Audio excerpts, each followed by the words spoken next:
As a homeowner, we're going to talk about something that always worries me, and that is obviously because of the weather. Sometimes you get excessive rain this time of year. Sometimes you get excessive snowfall this year notwithstanding.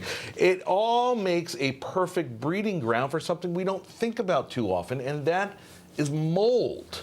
Frozen pipes, ice dams, other cold weather-related damage can lead to mold and costly repairs, just like, if you had a flooded basement. Laura Champagne's a co-owner of Natural Home Solutions. She's got some tips on this, and I got to tell you, good morning, first of all. Good morning. I have to tell you, mold is not on like the top 10 concerns that I have when it comes to winter weather hazards for my house, but it should be.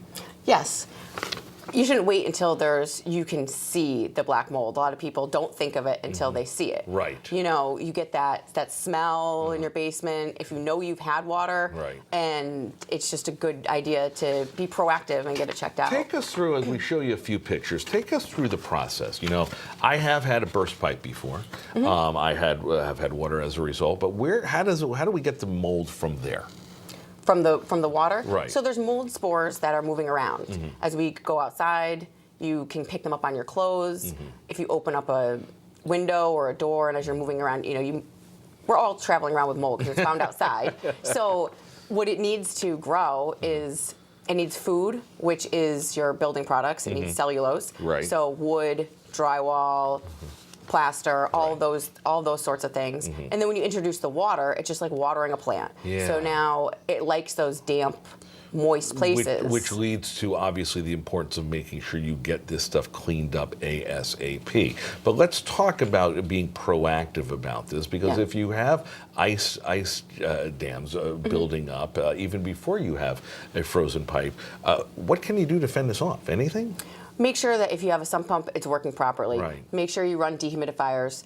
In the winter, turn your garden hose off, that outside shutoff valve, because a lot of people with finished basements, it can seep into there and you won't ever see it. Do you want to drip it? You don't. I mean, sometimes we go, okay, if we think that the weather is going to get cold, we want to drip the outside pipe. It's better to turn it off inside the house. Right. There's a shutoff valve. Yeah. Make sure you disconnect your hoses. In the fall, make sure you clean your gutters.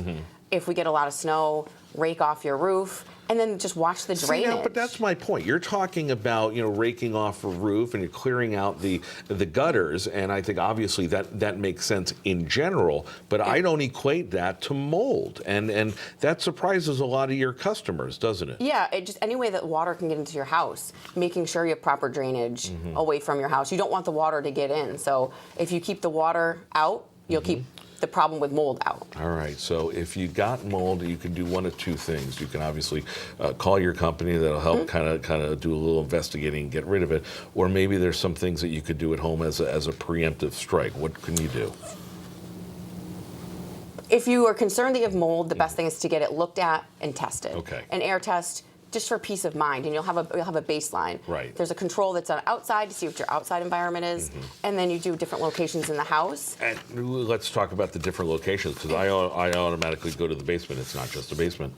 Not necessarily. And if you're getting it done for peace of mind, anywhere you have a concern, if you're getting the test done, be thorough with that. One final question: if I smell the mold, I mean, we know what it looks like, but you smell it before you see it. Are we too late into the process of getting it cleaned properly?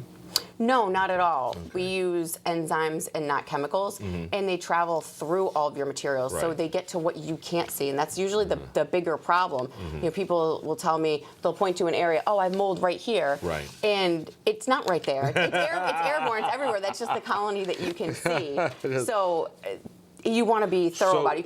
You don't just clean the surface. And people have a misconception. So again, and that's a great point to end on. If you see it, great, but there's a lot more that you don't see, so you need to be mindful really of that. Really, that smell that is that musty smell. People just think kind of nostalgic or closed up area. That's mold. You don't want to feel nostalgic. You want to get your wallet out and get ready. Natural Home Solutions will help you out if you get into that pickle. Hopefully you won't. Laura Champagne, thanks. Good tips there. Thank you.